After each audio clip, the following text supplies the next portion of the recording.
আসসালামু আলাইকুম সবাইকে। আশা করি সবাই ভালো আছেন। আমিও আল্লাহর রহমতে ভালো আছি। তো আমি সকালবেলা ঘুম থেকে উঠে পড়েছি। তখন সকাল 7:30 বাজে। তো ঘুম থেকে ওঠার পর আমাদের মেয়েদের, গৃহিণীদের যেটা প্রথম কাজ সেটা হচ্ছে নাস্তা বানানো। মাথায় একটাই কাজ সকালবেলা, ঘুম ঘুম চোখে নাস্তা বানানো। তো আমি এখানে আজকে রুটি আলু ভাজি করতেছি, যেটা আমাদের বাঙালিদের সবার ঘরেই প্রায় হয়ে থাকে সকালবেলার নাস্তা, রুটি আলু ভাজি।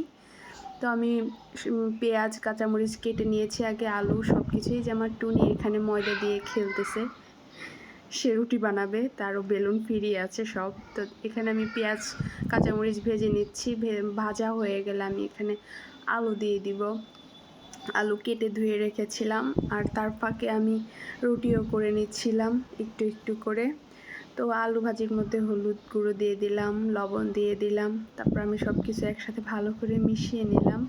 মেশানো হয়ে গেলে আমি আবার সেই রুটি বানাবো। একটা একটা করে রুটি বেলছি, আর ওদিকে আরেক চুলায় আমি আলু ভাজি করে নিচ্ছি। আর হচ্ছে আমার বাচ্চাটা ওইদিকে খেলছে, ওকে খাইয়ে দিয়েছি সকালবেলা। তো এই যে আমার আলু ভাজি আস্তে আস্তে ঢেকে ঢেকে ভাজি করতেছি। তো সকালবেলা সবারই মানে ঘুম ঘুম ভাব, মনে হয় না উঠতে মানে একদমই মনে চায় না যে উঠি, কাজ করি। সকালবেলা মনে হয় আর একটু ঘুমালে হয়তো ভালো লাগতো বা ভালো হতো। কারণ ছোট বেবি আমার, রাতে একটু লেট নাইট ঘুমাতে হয়। এই যে আমি এখানে রুটিও ভেজে নিচ্ছি তাও ফ্রাই প্যানে। আমার আলু ভাজিও প্রায় শেষের দিক। এখানে আমি ডিম দিয়ে দিচ্ছি। কে কে এভাবে খাও? তোমাদের ভাইয়া অনেক পছন্দ করে এভাবে ডিম আর আলু একসাথে মানে মিশিয়ে ভাজি করলে। তো রুটি আমার এই যে বেশি একটা ফুলছে না, একটু একটু করে ফুলতেছে, কারণ আমি রুটি খুব কম বানাতে পারি, বেশি পারি না। তারপর আমি একে একে এখানে সব রুটিগুলো ভেজে নিব।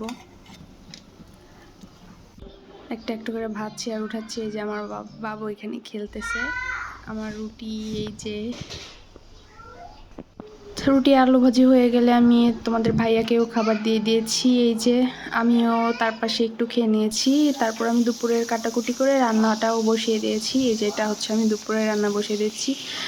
এখানে হচ্ছে ইলিশ বাটার ছোট বাচ্চাগুলো ছিল, সেগুলো আমি আজকে রান্না করব। যেহেতু আজকে বৃহস্পতিবার, কোনো মতে একটু খেলেই চলবে। আবার আমার অনেক কাজ আছে আজকে অনেকগুলো কাজ নিয়েছি। ফ্রিজ পরিষ্কার করতে হবে, বেসিন পরিষ্কার করতে হবে, এসিটাও পরিষ্কার করতে হবে।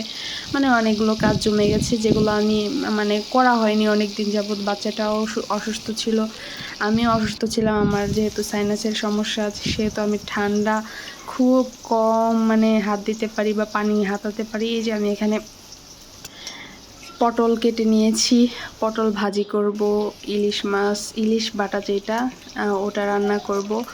তো এখানে পেঁয়াজ কাঁচামরিচ ভেজে আদা রসুন বাটা দিয়ে দিয়েছি, ধনিয়ার গুঁড়াও দিয়ে দিয়েছি, হলুদ গুঁড়া দিয়ে দিলাম, তারপর হচ্ছে মরিচ গুঁড়া দিয়ে দিলাম। তারপর একসাথে সব কিছু ভালো করে কষিয়ে নেব। কষানো হয়ে গেলে এখানে আমি আগে থেকে কেটে ধুয়ে রাখা বেগুন আর হচ্ছে আলু দিয়ে দিব। বেগুন আর আলু দিয়ে আজকে ওই ইলিশ বাটা মাছটা রান্না করব। একটু ঝোলঝোল করব। গরমের মধ্যে একটু ঝোলঝোল তরকারি খেতেই ভালো লাগে, যেটা স্বাস্থ্যের জন্য উপকার আর ভালোও লাগে আমাদের।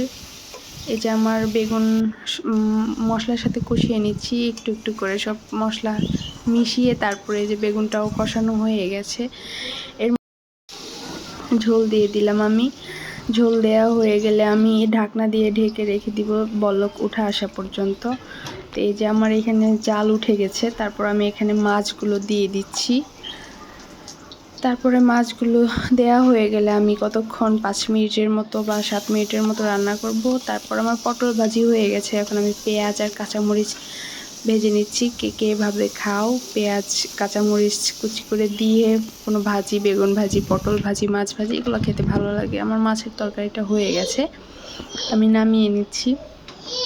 এই যে দেখুন, আপনাদের ফাইনাল লুক দেখাচ্ছি। যদিও শর্টকাট রান্না করেছি, কারণ আজকে আমার অনেক কাজ, বললামই তো আগে যে কাজ বাজ থাকে না, যে শর্টকাট রান্না সেরতেই। এই যে আমার বাচ্চা এখানে খেলতেছে, আমি ওইদিকে ফ্রিজটা পরিষ্কার করেছি। এই যে ফ্রিজটা পরিষ্কার করলে কত সুন্দর লাগে না? মনে হয় যে কিছুই রাখবো না, এভাবেই থাকুক, কিন্তু নষ্ট হয়ে যায় সব। তারপর আমি চলে এসেছি এসির আউটডোরটা পরিষ্কার করতে, যেহেতু এখানে মানে রাস্তার পাশেই বিল্ডিংটা আর আমার রুমটা, সেহেতু অনেক ধুলা পড়ে রাস্তার থেকে আসে, প্লাস পাশেই হচ্ছে বিল্ডিংয়ের নতুন কাজ করেছিল, সেখান থেকে বালু আসে। আমি এই যে ভিতরের ইনডোরটাও পরিষ্কার করে নিচ্ছি। তো এখানে আমি ওই যে এসিতে দেখা যাচ্ছে কালো কালো ময়লার মতো দাগ, আসলে ওটা দাগ হচ্ছে আপনার স্টিকার লাগানো ছিল, তখন ওই দাগটা রয়ে গেছে, যেটা মানে রিমুভ করতে পারিনি। তারপরে দুপুরে আমার রান্না বান্না শেষে সব কাজ শেষে আমার গোছল করতে অনেক লেট হয়ে গেছে, যার জন্য আমি আপনাদের ভাইয়ের সাথে খেতে বসতে পারিনি। তো এখানে ওকে বলেছি যে তুমি একাই খেয়ে নাও, আমি পরে খেয়ে নেব। তো নিজের মতো করে খেয়ে নিচ্ছে। তো আমি সারাদিন যা করি সেটাই আপনাদের সাথে শেয়ার করলাম। আশা করি সবার ভালো লাগবে, সবাই লাইক কমেন্টস করবেন। আল্লাহ হাফেজ।